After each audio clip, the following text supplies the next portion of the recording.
February 14, 1945, 0347 hours, USS Laffey, DD-724, 40 miles northeast of Okinawa.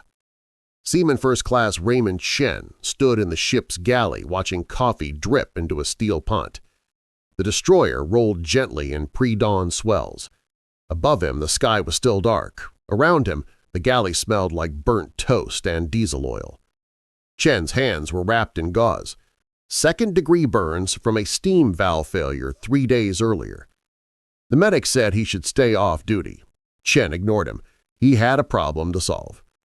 The Laffey was a Fletcher-class destroyer, 376 feet long, 2,050 tons displacement, 5 5-inch guns, 10 40mm Bofors anti-aircraft mounts, crew of 329 men, standard armament for picket duty off Okinawa, where Japanese kamikaze attacks were expected daily.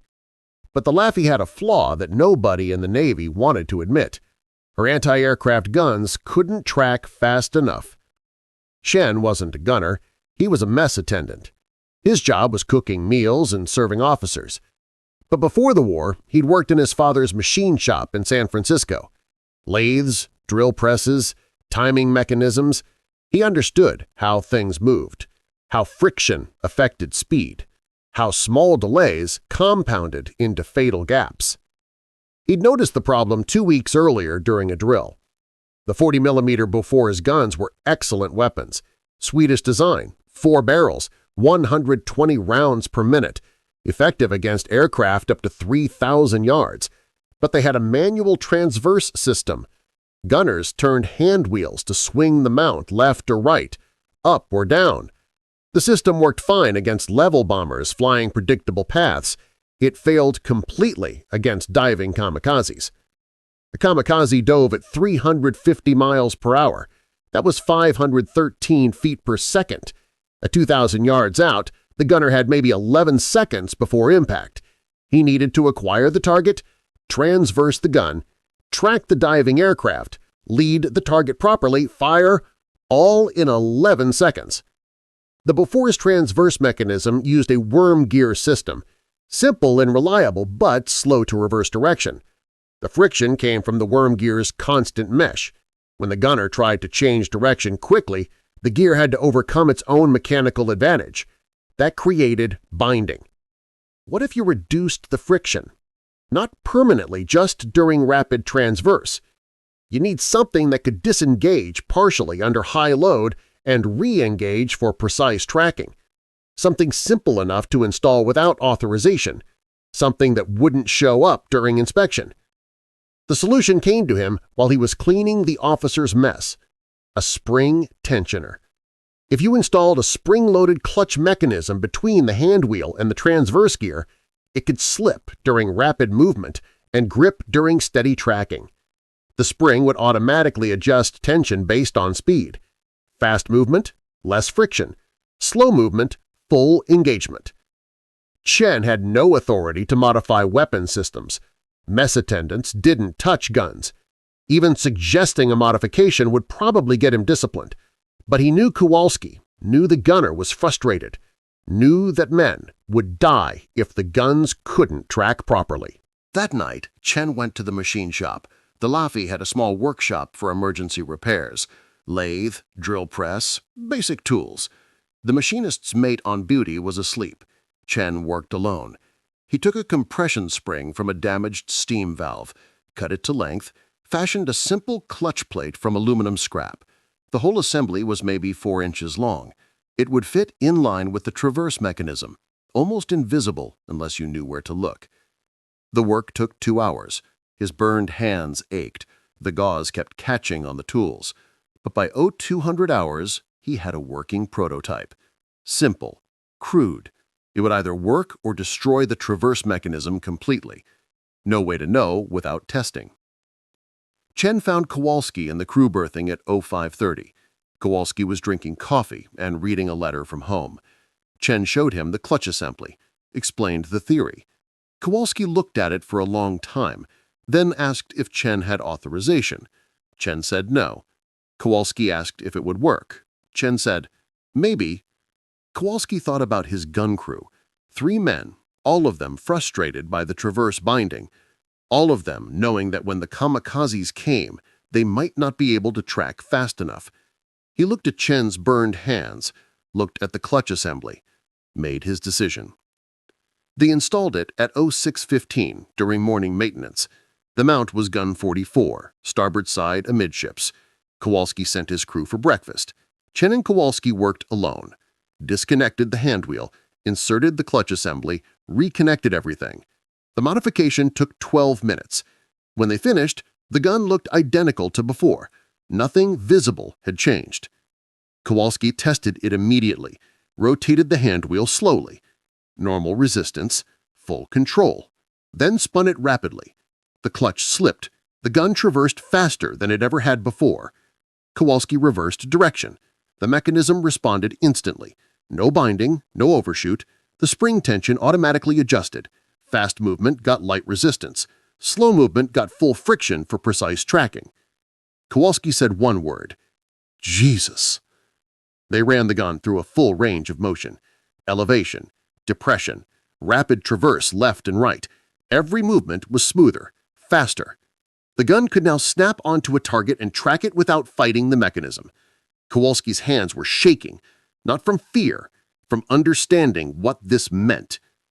But they had a problem. One modified gun would be noticed.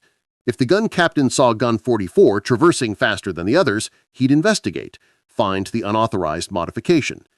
Chen and Kowalski would face court-martial. Tampering with weapon systems during wartime was a serious offense, unless they modified all the guns. The Laffey had 6 40mm mounts, 12 guns total. Chen had 1 clutch assembly. He needed 11 more. The machine shop had enough scrap material for maybe 3 more. After that, they need parts that would be noticed if they went missing. Kowalski said he knew where to get springs. The ship's damaged control lockers had spare valve parts, not supposed to be used for anything else, but Kowalski could sign them out for emergency repairs.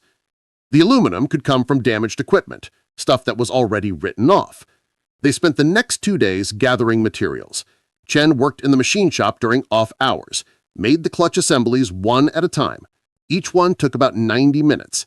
His hands were healing but still painful. The work was delicate. Tolerance had to be precise or the clutch wouldn't slip properly. By February 16th, they had 8 assemblies, enough for 4 mounts. Kowalski recruited 2 other gunners, Chief Petty Officer Mike Sullivan and gunner's mate 3rd Class Robert Hayes. Both men had complained about traverse binding. Both men trusted Kowalski. Neither asked where the modification came from. They installed the clutches at night, 1 mount at a time, worked quickly and quietly. By February 18th, 4 of the 6 mounts had been modified. The difference was immediately obvious during morning drills. Those guns tracked faster, responded better, could snap onto targets and hold them. The gun captain noticed. Lieutenant James Becton walked the deck during drills and watched the modified guns outperform the standard ones. He said nothing, just watched. Later, he found Kowalski, asked if something had changed with the guns. Kowalski said they'd been adjusting the traverse tension. Becton asked if it was authorized. Kowalski said it was field maintenance. Becton winked at him for a long moment, then walked away. That night, Becton found Chen in the galley, asked him directly if he'd modified the guns. Chen considered lying, decided against it, said yes, explained the clutch assembly, explained why it was necessary.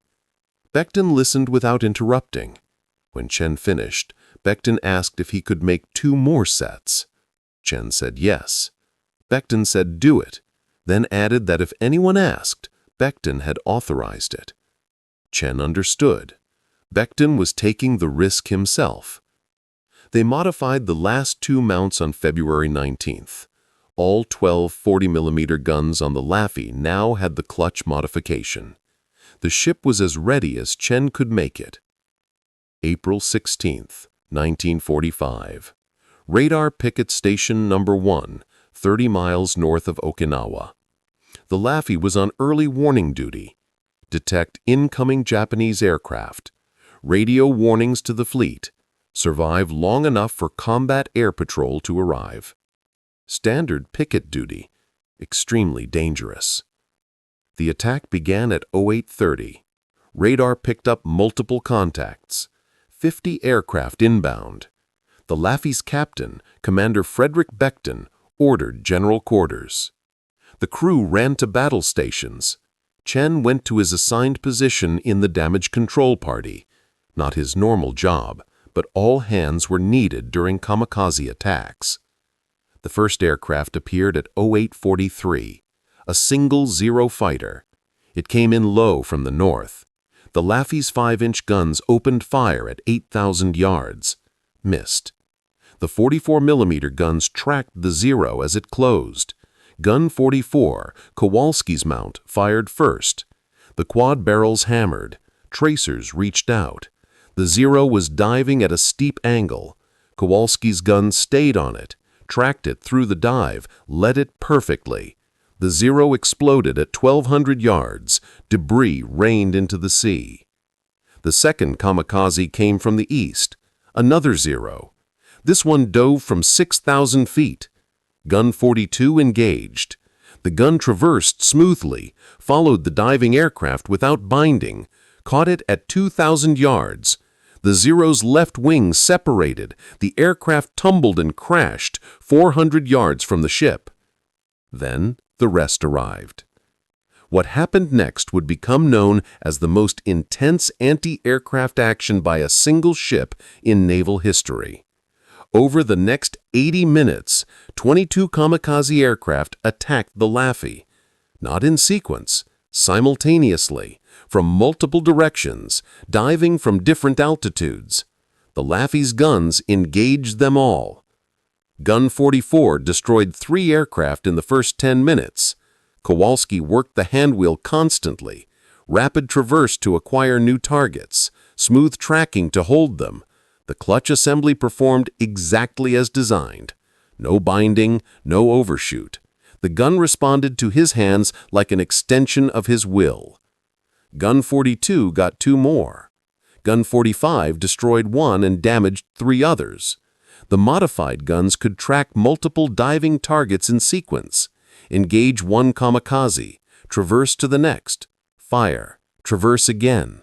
The unmodified guns would have bound and lagged. These guns kept pace with the attack. But numbers overwhelmed defense. At 09:05, a Zero crashed into the Laffey's stern. The impact destroyed Gun 53 and killed 4 men. Fire spread across the fantail. Damage control parties responded. Another kamikaze hit amidships, then another in the forward superstructure. The ship was burning in 3 places. Gun 44 kept firing. Kowalski and his crew were exposed to the fires. Smoke obscured their vision. Shrapnel from impacts wounded 2 of them. But the gun still worked, still traversed. Kowalski engaged kamikazes as they dove through the smoke, destroyed 2 more, damaged a 3rd. At 09:25, a bomb-armed Zero dove directly at Gun 44. Kowalski tracked it from 3,000 yards. The gun traversed smoothly, stayed on target through the entire dive, fired continuously. The Zero was hit multiple times, but kept coming. Kowalski held fire until 400 yards. Final burst. The Zero's engine exploded. The aircraft broke apart. Debris crashed into the sea 50 feet from the Laffey's hull. By 09:50, the attack was over. The Laffey was still afloat, but heavily damaged. 5 kamikaze hits, 4 bomb strikes, 32 men dead, 71 wounded. Fires burning across the ship, but the Laffey survived. Of 22 attacking aircraft, the ship's guns destroyed 9 and damaged 8 more. Combat Air Patrol got the rest. The modified 40mm guns accounted for 7 confirmed kills. The unmodified guns got 2. The difference was response time. The modified guns could track diving targets that the standard guns couldn't follow. That difference saved the ship. Commander Becton inspected the guns after the attack, found Kowalski had Gun 44. The gunner was wounded, burns on his arms, shrapnel in his leg, but he was still at his station. Becton asked how many the gun got. Kowalski said 5 confirmed, maybe 2 more probables. Becton asked if the modification had helped. Kowalski said it had saved them. Becton ordered Chen to the bridge. Chen expected discipline. Instead, Becton asked for a written description of the clutch assembly. Chen wrote it out. Becton forwarded it to Fleet Command with his action report, included a recommendation that all Bofors mounts in the Pacific Fleet receive the modification. The response came back 3 weeks later.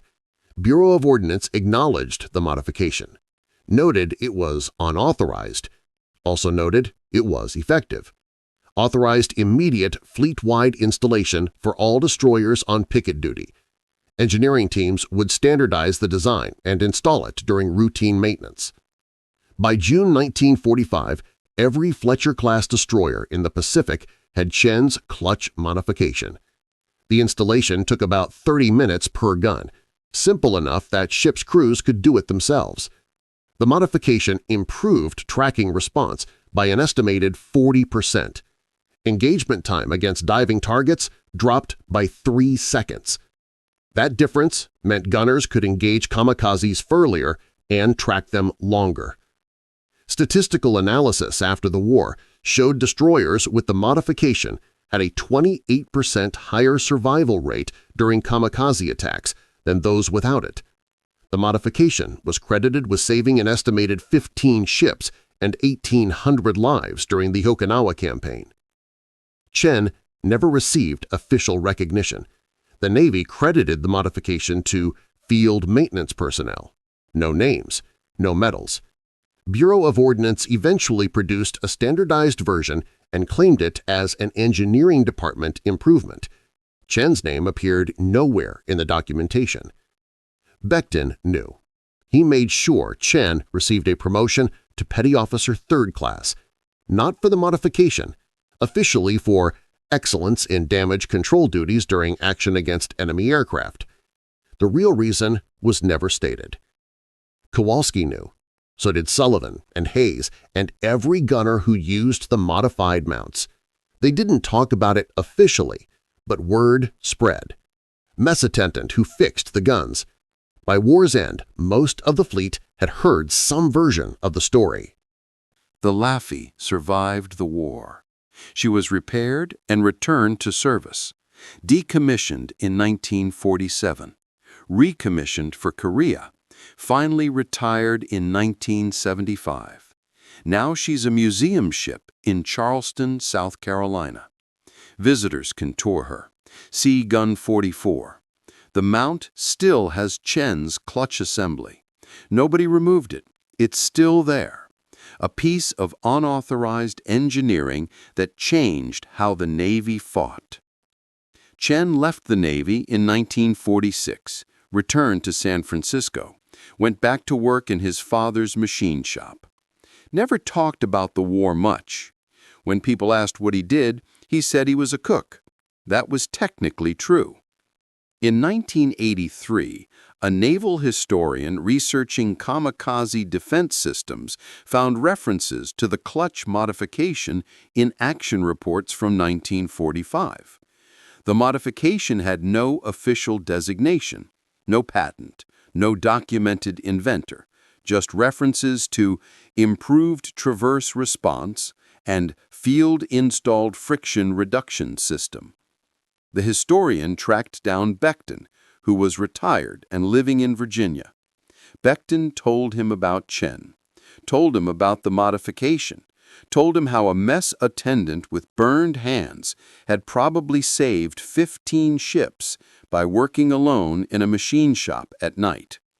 The historian found Chen in 1984. Chen was 61, still working, still fixing machines.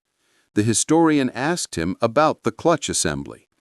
Chen confirmed the story, said it wasn't anything special, just something that needed doing. The historian asked if Chen knew how many ships had used the modification. Chen said he'd heard it was fleet-wide, but didn't know details. The historian told him. 15 ships saved. 1,800 lives.